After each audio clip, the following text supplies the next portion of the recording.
notable cases that I was involved in included the British nanny, Louise Woodward, where young 8-month-old Matthew Wbyrne was victim to shaken baby impact syndrome. Lieutenant Bruce Apotheker is here tonight. We're very active in that investigation along with myself. Just last month, I appeared in an hour-long CNN documentary regarding that case, which is now 20 years old, believe it or not.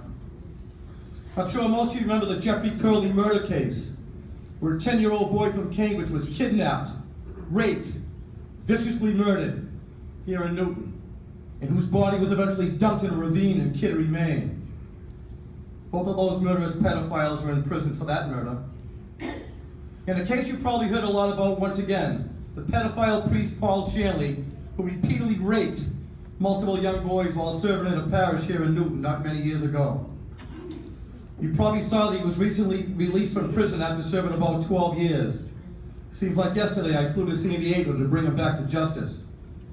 I want to quickly explain why that case was so unique, but certainly not to the victims. You see, when a crime is committed, there's usually a statute of limitation attached to it, meaning once the crime is committed, that person has to be brought to justice within a certain amount of time, the statute of limitation. At the time, the statute of limitation for rape was about 10 years, I believe. I know Marion Ryan, my good friend, can correct me if I'm wrong. So that means you got like a stopwatch. The crime's been committed, the stopwatch starts, 10 years. But if that person is responsible for the crime leaves the state, the stopwatch stops.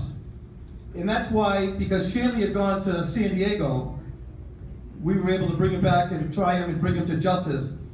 And he was one of the only cases of the vast police scandal where they were able to be brought to a criminal court because of that statute of limitation hadn't expired.